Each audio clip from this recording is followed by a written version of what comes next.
کہتا ہے کہ یہ 22 افراد کا قاتل ہے. اگر یہ عمران خان کو گرفتار کریں گے تو میرے خیال میں پھر اس ملک میں کچھ اور ہوگا. یہ فیصلہ دیا گیا کہ ہم اس حکومت کو نہیں مانتے, اس اسپیکر کو نہیں مانتے اور اس گورنمنٹ کو نہیں مانتے, اس لیے کوئی پیش نہیں ہوگا اسپیکر کے پاس. سیکنڈلی تحریک کے بارے میں کہ مہنگائی کی جو صورت حال ہے کہ 60 روپے پٹرول بڑھا ہے, 100 روپے دال بڑھی ہے, 200-250 روپے گھی بڑھا ہے اور 60 روپے 9 روپے بجلی بڑھی ہے. یہ ساری باتیں اور 45% گیس, یہ ساری مہنگائی کے خلاف پوری تحریک چلائی جا رہی ہے.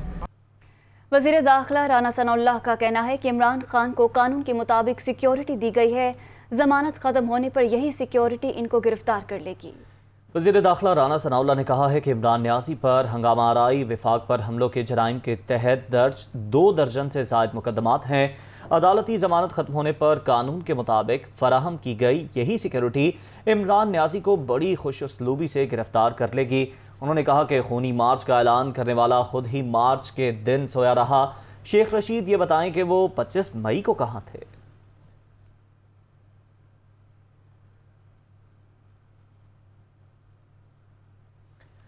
پاکستان براڈ کاسٹرز ایسوسی ایشن اور آل پاکستان نیوز پیپر سوسائٹی نے پی ٹی آئی رہنماؤں کی جانب سے جعلی خبریں پھیلانے کی شدید مذمت کی ہے.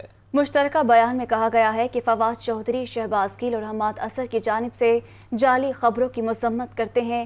پی ٹی آئی کے رہنما کا مقصد ملکی میڈیا کو بدنام کرنا ہے. میڈیا ادارے اپنے آئینی حقوق استعمال کرنے میں آزاد ہیں. اگر پی ٹی آئی رہنماؤں کی جانب سے میڈیا کے خلاف مضموم مہم بند نہ کی گئی تو قانونی کارروائی کی جائے گی. پی بی اے اور اے این پی ایس نے chairman P T I Imran Khan سے پی ٹی آئی رہنماؤں کے خلاف پارٹی پالیسی کے تحت کارروائی کا مطالبہ کیا. Welcome back. ملک ریاض کہتے ہیں سوشل میڈیا پر ان سے منسوب آڈیو جعلی ہے. ان پر پہ در پہ حملے ہوتے رہے. اب خاندان بھی زد میں آ گیا. معاملے پر قانونی چارہ جوئی کریں گے. ذمہ داروں کو کیفر کردار تک پہنچایا جائے گا. ملک ریاض نے ایک ٹویٹ میں کہا کہ جدید ٹیکنالوجی ڈیپ فیک کے ہوتے ہوئے جعلی آڈیو بنانا کوئی حیران کن بات نہیں. سوشل میڈیا پر ان سے منسوب آڈیو اس ٹیکنالوجی سے بنائی گئی. وہ کسی سیاسی جماعت کی مہم میں شامل نہیں ہونا چاہتے. انہوں نے الزام لگایا کہ ذاتی اور سیاسی انتقام کے لیے ان کی آواز کا غلط استعمال کیا جا رہا ہے. پہلے ان پر پے در پے حملے کیے گئے, اب خاندان بھی لپیٹ میں آ گیا. وہ سازش کے پیچھے موجود افراد کا سراغ لگانے کے لیے ہر قانونی فورم سے رجوع کریں گے. لیگی رہنما عطا تارڑ نے کہا ہے کہ عمران خان نے ایمنسٹی اسکیم سے اپنے لوگوں کو نوازا. رشوت میں حاصل کروڑوں روپے کے ہیرے دبئی میں بیچے گئے اور منی لانڈرنگ کی گئی. اسما بخاری کہتے ہیں سابق حکمرانوں کا کچا چھٹا کھل کر سامنے آ رہا ہے. عمران خان صاحب نے اپنے اقتدار کے پہلے ہی سال میں ایمنسٹی اسکیم کے تحت چھوٹ دی. بورڈ آف ریونیو میں اپنے لوگ ویل پلیسڈ کر کے, تو یہ ٹیکس ایمنسٹی اسکیم کے تحت جو چھوٹ دی وہ صرف اور صرف ذاتی دوستی کی بنیاد پر دی. پنجاب کے اندر خصوصی طور پر افسران کی تعیناتیاں کی گئیں, وہ بھی پیسوں کے عوض کی گئیں. سی ایم سیکریٹریٹ کو پیسے بنانے کا ایک ذریعہ بنایا گیا. دبئی میں ڈائمنڈ بیچے جاتے تھے اور کہا جاتا تھا ہم نے جولری بیچی ہے جس کے عوض یہ پیسے آئے ہیں. وہ پیسے رشوت کے پیسے ہوتے تھے. کروڑوں کے ڈائمنڈ بیچے اور وہ پیسے بلیک منی کو وائٹ کیا گیا. چور چور ڈاکو ڈاکو کے نعرے لگاتے تھے. آپ سے بڑا چور عمران نیازی صاحب پاکستان کی تاریخ میں نہیں آیا. اربوں روپے کی منی لانڈرنگ ہے جو رشوت کی مد میں, جو کمیشنز کی مد میں, جو کک بیک کی مد میں یہاں پہ مافیاز کو پروان چڑھایا گیا. عمران نیازی صاحب کو یہ جواب دینا ہوگا. ان کے کچے چھٹے ہم پہلے سے جانتے تھے اور اب جو ہے وہ ان کے ثبوت جو ہے وہ باری باری واپس آ رہے ہیں. پی پی رہنما شرجیل میمن نے کہا ہے کہ عمران خان ملک کے ساتھ خطرناک کھیل کھیل رہے ہیں. ایک نااہل شخص کرسی چھن جانے پر جو نامناسب زبان استعمال کر رہے ہیں اسے کسی صورت برداشت نہیں کیا جا سکتا. وہ کراچی میں پریس کانفرنس کر رہے تھے. عمران خان ملک میں ایک خطرناک قسم کا کھیل کھیل رہے ہیں. عمران خان چاہتے ہیں کہ ملک میں ملکی اداروں کے خلاف کوئی گھناؤنی سازش کرے. اس کا غرض عمران خان کا صرف اور صرف اپنی کرسی کے لیے ہے. ایک نااہل, ایک جاہل اور ایک خود غرض شخص اپنی کرسی جانے پہ جو زبان استعمال کر رہا ہے، کیا ایسے شخص کو پاکستان میں سیاست کرنے کا کوئی حق ہے؟ کسی بھی صورت میں ایسی کوئی چیز برداشت نہیں کی جائے گی جس سے ملک کی ساکھ کو یا خدا نخواستہ ملک کے خلاف کوئی سازش سامنے آئے۔ ادھر وزیر اعظم کے مشیر قمر زمان کائرہ کا کہنا ہے کہ نیوٹرل فی الحال نیوٹرل ہی ہیں، امید ہے وہ نیوٹرل ہی رہیں گے، جنرل الیکشن اگست 2023 میں ہونے کے امکانات ہیں۔ گجرات میں گفتگو کرتے ہوئے قمر زمان کائرہ کا کہنا تھا کہ کاف لیگ کے ایک حصے نے اپنے مستقبل کا فیصلہ خود ہی کرنا ہے۔ مسلم لیگ نون اور پیپلز پارٹی کا سیٹ ایڈجسٹمنٹ پر ابھی تک فیصلہ نہیں ہوا۔ موجودہ حالات کے پیش نظر کوئی ایک پارٹی ملکی مشکلات کا حل نہیں نکال سکتی۔ نواز شریف اور آصف زرداری کی خواہش ہے آئندہ 10 سال تک اکٹھے چلا جائے۔ وزیر اعظم کے مشیر کا کہنا تھا کہ تیل، گیس اور بجلی کی قیمتیں بڑھانے کے لیے پریشر تھا۔ وزیر اعلیٰ پنجاب نے کہا ہے کہ عمران نیازی جن کو نیوٹرل رہنے کا طعنہ دے رہے ہیں، ان کا آئینی کردار نیوٹرل رہنا ہی ہے۔ حمزہ شہباز کا اپنے بیان میں کہنا تھا کہ اگر ادارے اپنے آئینی ذمہ داری نبھائیں تو پاکستان 3 حصوں میں تقسیم اور نیوٹرل رہنے کا طعنہ دیا جاتا ہے۔ ذاتی مفادات اور انا کی خاطر پاکستان کے سفارتی تعلقات کو داؤ پر لگا کر عمران خان اصل سازش کر رہے ہیں۔ وزیر اعلیٰ پنجاب نے کہا 3.5 سال کی ناکام معاشی، داخلی اور خارجہ پالیسی کے ذمہ دار صرف پی ٹی آئی چیئرمین ہیں۔ عوام ان کے پاکستان دشمن گھناؤنے کردار سے بخوبی واقف ہے۔ مسلم لیگ نون کی نائب صدر مریم نواز سے گورنر پنجاب محمد بلیغ الرحمان نے ملاقات کی۔ ملک کی موجودہ سیاسی صورتحال پر بات چیت کی گئی۔ جاتی عمرہ میں ہونے والی ملاقات میں مریم نواز نے بلیغ الرحمان کو گورنر پنجاب کا عہدہ سنبھالنے پر مبارکباد دی۔ پنجاب سمیت ملکی سیاسی اور معاشی صورتحال پر گفتگو کی گئی۔ مریم نواز کا کہنا تھا کہ تحریک انصاف کی حکومت نے ملکی تباہی کے سوا کوئی کام نہیں کیا۔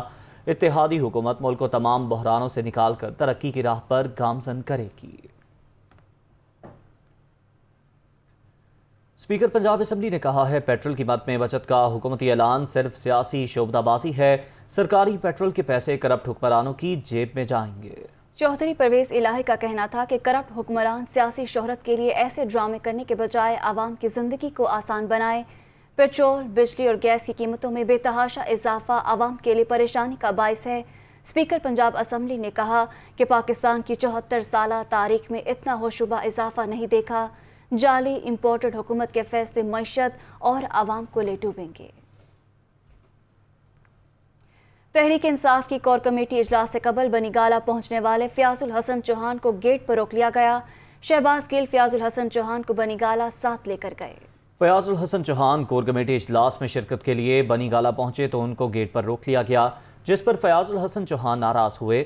شہباز گل کے پہنچنے پر فیاض الحسن چوہان نے شکوہ کرتے ہوئے کہا کافی دیر سے ادھر ہوں، اندر جانے نہیں دیا جا رہا، میری کال بھی ریسیو نہیں کی جا رہی۔ شہباز گل نے فیاض الحسن چوہان کو راضی کیا اور اپنے ساتھ بنی گالہ لے گئے۔ امیر جماعت اسلامی سراج الحق کا کہنا ہے کہ سود اور کرپشن تمام مسائل کی جڑ ہے، حکومت سود سے پاک بجٹ پیش کرے۔ غریب عوام پر بوجھ ڈالنے کے بجائے اشرافیہ سے لوٹا ہوا پیسہ واپس لیا جائے۔ وہ لاہور میں میڈیا سے گفتگو کر رہے تھے۔ سودی نظام اور کرپشن یہ المسائل ہے، تمام مسائل کا حل سودی نظام ہے اور کرپشن ہے، اور ان تینوں پارٹیوں نے تمہارے ملک پر سودی نظام اور کرپشن کا یہ نظام مسلط کیا ہے۔ میں اللہ کا شکر ادا کرتا ہوں کہ وفاقی شرعی عدالت نے سود کے خلاف فیصلہ دیا، اور ہم چاہتے ہیں کہ آئندہ بجٹ سود فری بجٹ ہو، اور ہم یہ چاہتے ہیں کہ آئندہ بجٹ میں آئی ایم ایف کے قرضوں سے نجات کے لیے روڈ میپ بھی ہو۔ غریب پر بوجھ ڈالنے کی بجائے پاکستان کا جو کرپٹ اشرافیہ ہے، ظالم جاگیردار ہے، کرپٹ سرمایہ دار ہے، ان پر بوجھ پڑے۔ کراچی میں جیل چورنگی کے قریب آتش زدگی سے متاثرہ عمارت میں داخلے پر مکمل طور پر پابندی عائد کر دی گئی۔ فائر بریگیڈ نے کولنگ کا عمل مکمل کر لیا۔ ایس بی سی آئی اے کی جانب سے 18 منزلہ عمارت کو خطرناک قرار دیا جا چکا ہے۔ ضلع انتظامیہ نے عمارت میں داخل ہونا غیر قانونی قرار دے دیا۔ داخل ہونے والوں کے خلاف ایف آئی آر درج کی جائے گی۔